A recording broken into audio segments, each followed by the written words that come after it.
February 1945, Inglewood, California. Rain streaked across the concrete runways of North American aviation like threads of melted silver under a gray morning sky. The Pacific air smelled of fuel, wet asphalt, and sea salt drifting in from the coast. Inside Hangar 3, technicians moved like ghosts between shadows of half-assembled Mustangs, their footsteps echoing beneath steel rafters.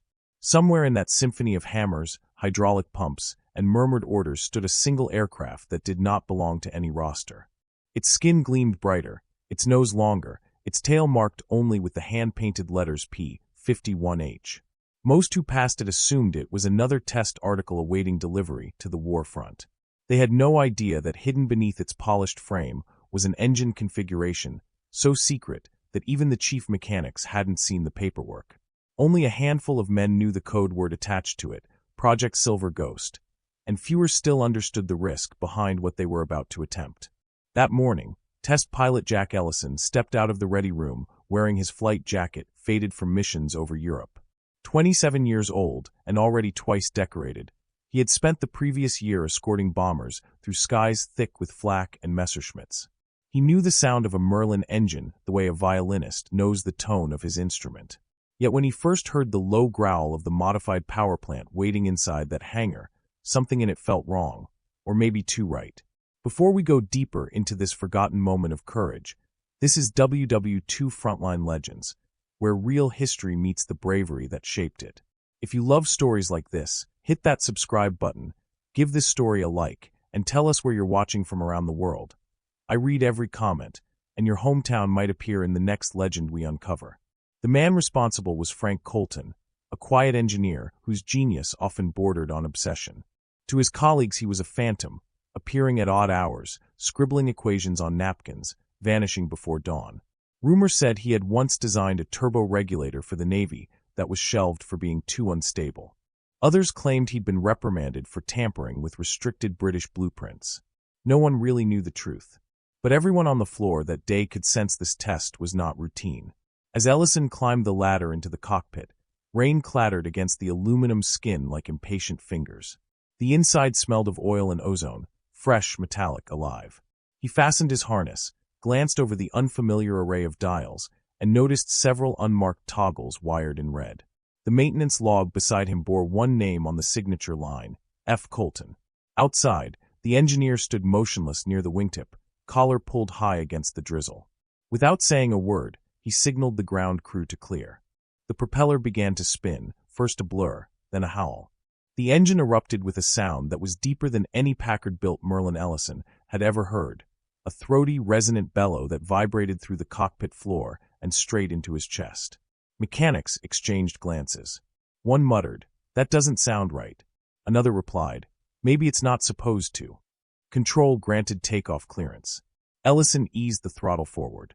The aircraft lurched ahead, tires cutting thin sprays across the flooded runway. At 90 miles an hour, the tail lifted. At 120, the wheels broke free. The silver Mustang rose into the mist and disappeared within seconds. Down in the tower, radio operators followed the instruments nervously. For the first minute, the telemetry looked normal. Then the boost gauge spiked, the needle dancing far beyond safe limits. Static burst over the radio, followed by silence. At 2,000 feet, the cockpit trembled. The gauges fluttered, lights flickered, and the throttle felt heavy in Ellison's hand. Any pilot with sense would have aborted. But Ellison wasn't just any pilot. He was a man who'd learned that courage often lived in the gray space between fear and duty. He pushed the throttle to the wall. The roar changed pitch, a deeper resonance, almost like two engines harmonizing. The aircraft surged. Clouds blurred into streaks. The altimeter spun upward as the airspeed indicator swept past 470 miles per hour, then 480. Beyond that, the needle quivered near the red line, almost touching 490 before dipping back. For 6 long minutes, the Mustang vanished from radar and radio. Men on the ground searched the sky, shielding their eyes against the glare. They waited for smoke, wreckage, anything. Only the sound of distant thunder answered. Then, faint at first, came a hum, growing louder, closer, until a silver flash ripped through the overcast barely 50 feet above the ground. The shockwave cracked across the airfield, shattering a window in the control tower. The plane streaked past like lightning, climbed sharply and vanished again into the clouds. Silence returned, broken only by the ringing in their ears. When Ellison finally touched down, the brakes hissed, smoke curling from the wheels. The engine kept idling, unwilling to rest. Crewmen surrounded the plane but stopped halfway. The metal skin radiated heat like a furnace. The pilot sat motionless for several seconds before shutting the system down. The propellers slowed, the noise faded, and rain began to fall again. Colton approached quietly. The two men exchanged no words that anyone could hear. Observers later said the engineer simply nodded once, as if confirming a private equation solved. Then he turned and walked back toward the hangar, disappearing into the gray. That night, the test field slept uneasy. Guards noticed trucks arriving under blackout tarps. The next morning, Hangar 3 was sealed. Colton's cot was gone, his drafting table cleared, and every record bearing his signature removed from the archive room. By noon, rumors spread that the engineer had been reassigned to Wright Field. Others whispered that he'd been arrested. Officially, no such person existed. But not everything vanished. Ellison had kept his flight kneeboard. Scrawled in pencil were 3 numbers, 480 to 6 minutes, FC. He didn't know whether the last initials stood for fuel control or Frank Colton, but he underlined them twice before sliding the paper into his flight jacket. Weeks passed.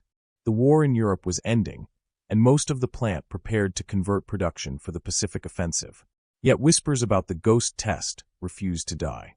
Mechanics recalled that after Colton's flight, crates of unfamiliar engine parts were removed from storage. Some swore they saw German lettering etched on the metal. Others dismissed it as nonsense. The only certainty was that the P-51H emerging from production lines soon afterward had speed figures no one could fully explain. In later years, historians would debate whether that February test ever happened. But the flight logbook of North American Aviation listed a single entry marked classified, restricted performance data. The time matched the morning of Ellison's flight. The notation under remarks read simply, "Prototype achieved unexpected stability under extreme manifold pressure."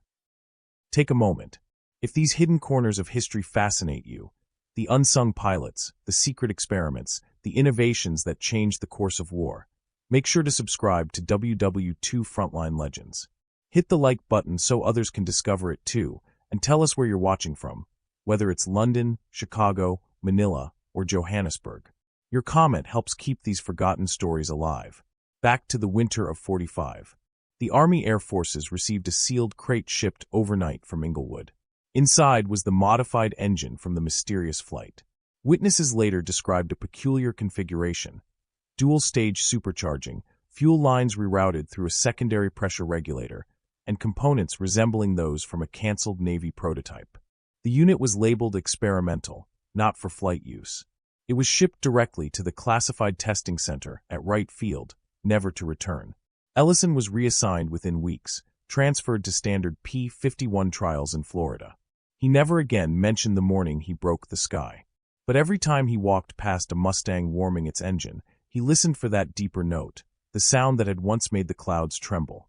Decades later, restorers studying wartime modifications would find inconsistencies in early P-51H technical sheets. Some pages referred to a compound boost regulator system, a device officially non-existent. To this day, the only surviving clue to its creator is a faint pencil signature found on the corner of a blueprint archived under Merlin X Hybrid, 1945. It reads simply F. Colton. What happened to Frank Colton after that day remains one of aviation's quiet mysteries. Some said he'd been absorbed into a post-war research unit experimenting with jet propulsion. Others insisted he was removed for violating classified boundaries. But one rumor, never proven, never denied, claimed that part of his breakthrough wasn't entirely American in origin. That somewhere inside the blueprints shipped to Wright Field were notes written half in English, half in German. And that is where the story of speed turns into a story of secrets. The fog hung low over the Inglewood airfield for days after the test. The once busy hangars had fallen silent. Guards now patrolled where engineers once smoked cigarettes and argued over blueprints. Hangar 3 remained sealed, its windows blacked out, its doors chained shut. The men who had watched the flight knew better than to ask questions. The higher the clearance, the quieter the voices became. Jack Ellison had been through his share of strange missions, but nothing like this. The flight still echoed in his mind, the sound of that engine roaring like a living creature. The moment the world seemed to vanish as he pushed beyond every known limit. Each night since, he woke to the same memory, clouds streaking by at impossible speed, gauges trembling, the Mustang slicing the air as if trying to escape the earth itself. And always that same question: what had Frank Colton built? 2 weeks after the flight, a black car arrived at the base gate. 2 officers stepped out, asked for Ellison by name, and handed him an envelope stamped War Department Confidential. Inside was a one-way ticket to Dayton, Ohio, and orders to report immediately to Wright Field. No explanation followed. No signature either. He boarded the military transport without protest. Somewhere over the Rockies, he stared out at the endless snowfields below, the small piece of aluminum marked FC still tucked in his flight jacket. That small token had begun to feel less like metal and more like a secret that wanted to be heard. When he arrived, Wright Field looked like another world. The vast complex stretched for miles, home to the most classified research projects in the Army Air Forces. Inside its hangars sat wrecked Luftwaffe fighters, captured Me-262 jets, and engines dismantled for study.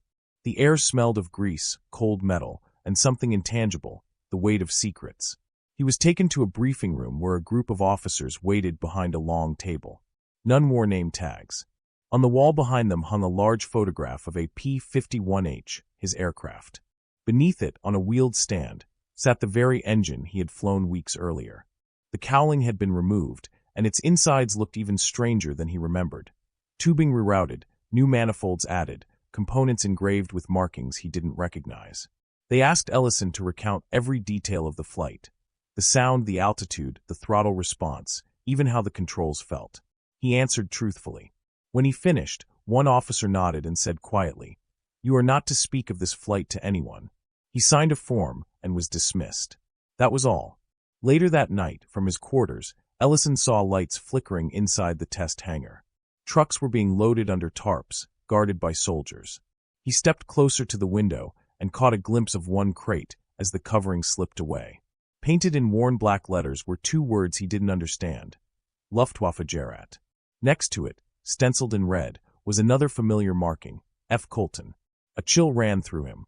The modifications inside that engine, the strange regulator valves, the unexpected harmonics in the exhaust, could they have come from German technology? Was that why Colton had vanished? Weeks passed, and fragments of the truth began to surface. Intelligence officers had quietly confirmed that months before the test, a captured Luftwaffe mechanic named Ernst Vogel had been interrogated in England. Vogel had described a device that automatically adjusted boost and fuel pressure for high-altitude fighters, an advanced engine control unit built for late-model Focke-Wulfs. His notes were translated and sent to the United States for analysis. Someone at North American Aviation had signed to review those notes. The signature matched Colton's. According to restricted files later uncovered at Wright Field, Colton had borrowed several components from a Navy project called the Sea Fury X-4, a fuel regulator so sensitive it could destroy an engine if handled wrong. He combined it with Vogel's German data and his own theories about airflow resonance. The result was an engine that could regulate itself in real time, pushing the limits of boost pressure beyond anything ever attempted. It was brilliant and completely unauthorized. When superiors refused to approve another round of testing, Colton ignored them. He completed the modifications in secret, wrote no report, filed no paperwork, and waited for the right pilot, one willing to risk everything. That pilot had been Jack Ellison. The day after the flight, the Army had ordered the engine dismantled. What they found confirmed Colton's genius and their fears. Beneath the main intake manifold was a small housing containing unfamiliar parts, some of them marked with German serial codes. The alloy composition matched samples recovered from a captured FW190D. The conclusion was unavoidable. Colton had used components derived from enemy technology. But what none of the engineers could explain was how he'd managed to merge those systems with the American Merlin's design without destroying it. Somehow, he had turned incompatible machinery into harmony. Somehow, he had made it work. By spring, the war in Europe was ending, and the urgency of testing new propeller engines faded. Attention shifted to the dawn of jet propulsion. Faster, louder, unstoppable. Colton's hybrid creation was quietly filed away as an experimental anomaly, too risky to pursue further. The official recommendation read, "Unstable configuration. Terminate project." But buried in the same file was a handwritten note. The writing was faint but clear. "It worked once. It will work again. Trust the sound." The following month, a shipment left Wright Field under armed escort. Its destination was listed as Muroc Army Air Base, deep in the Mojave Desert. Among the crates was one marked experimental engine, not for flight use. The paperwork was signed, once again, by a name that should not have existed, F. Colton. No record showed that Colton was ever stationed at Muroc, yet witnesses there would later recall a quiet civilian engineer who arrived one evening in a gray sedan, carrying nothing but a briefcase and a slide rule. He stayed for a few weeks, working mostly at night, and then he was gone. No one remembered his face.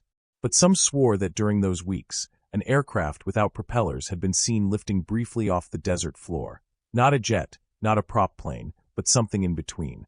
Ellison heard rumors of it while stationed in Florida, preparing for Pacific duty. He never confirmed them, but when the news reached him, he stared at that strip of aluminum on his desk and whispered the words Colton had left behind.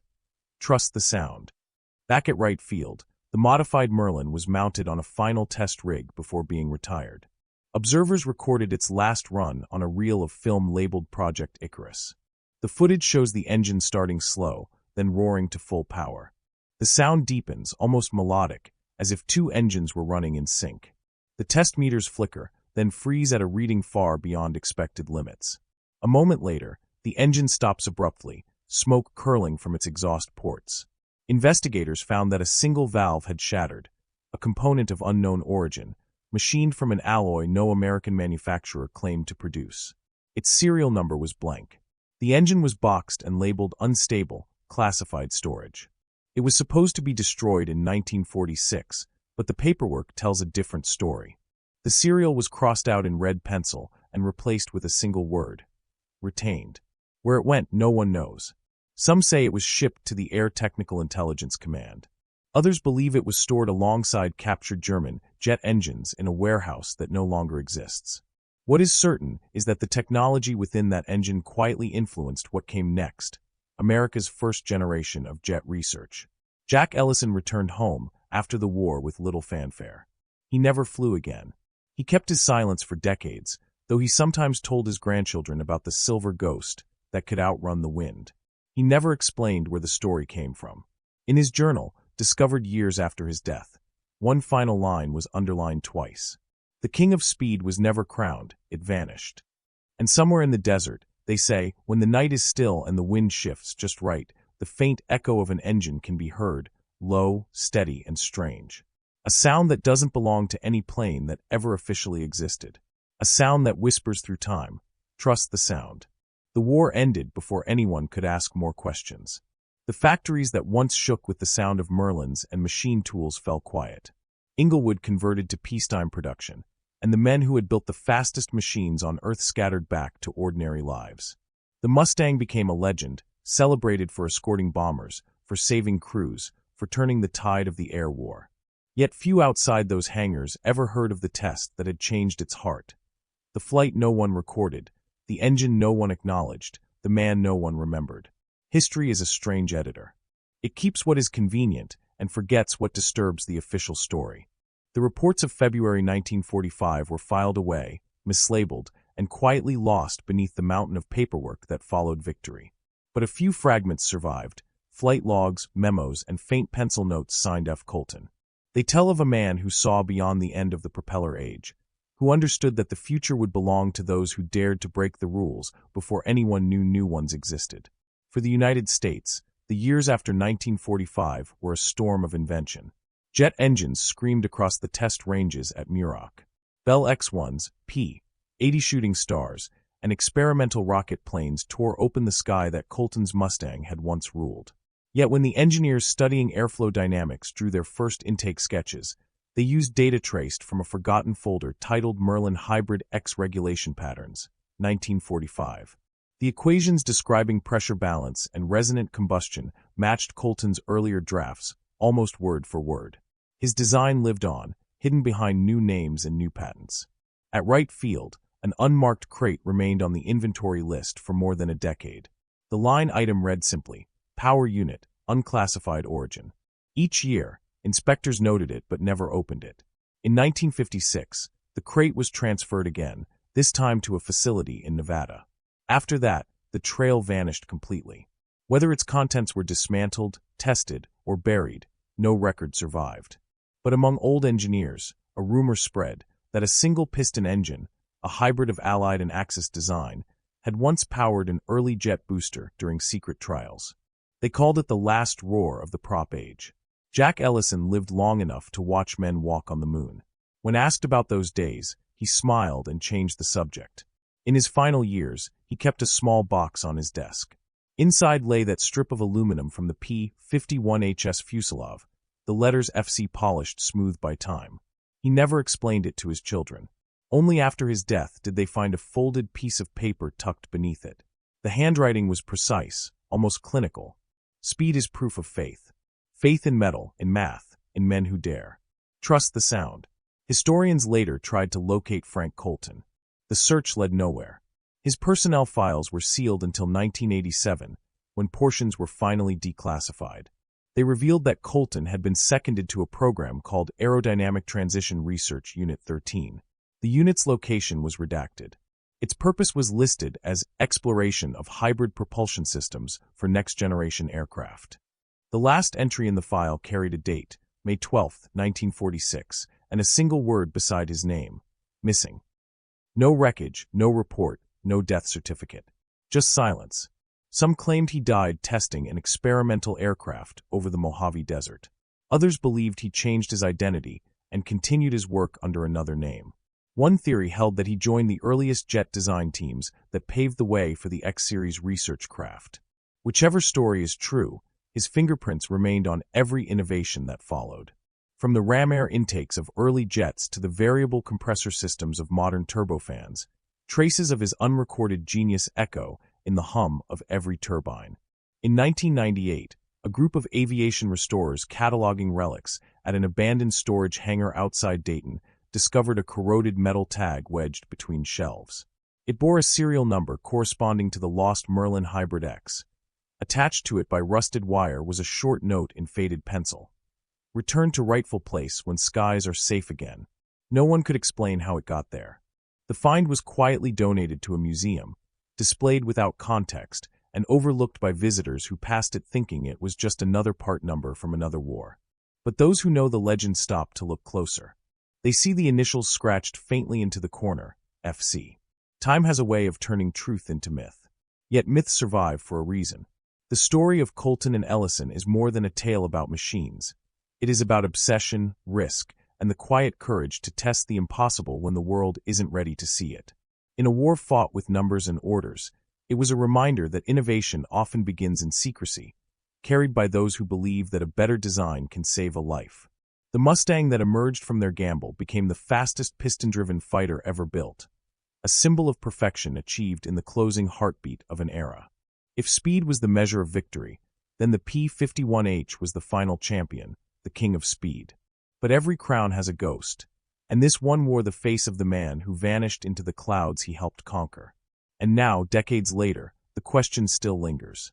Was the hidden engine upgrade truly destroyed, or does it still exist, waiting in some forgotten hangar? Somewhere under desert dust, could the silver ghost still lie intact, ready to roar again? Maybe the truth will surface one day. Maybe it already has. Or maybe, as Colton once wrote, speed was never the goal, only survival. If stories like this stir your imagination, if they remind you that courage, innovation, and sacrifice shaped the world we live in, then you belong here with us. Subscribe to WW2 Frontline Legends and keep these forgotten chapters of history alive. Drop a comment below and tell us where in the world you're watching from London to Sydney, from New York to Manila. Every comment helps this community grow, one story at a time. And if you enjoyed this journey through the skies of 1945, please share, like, and subscribe so others can join you on the next mission. Because as long as we remember, the engines never truly fall silent. They keep echoing through history, whispering that single, timeless phrase. Trust the S. Out.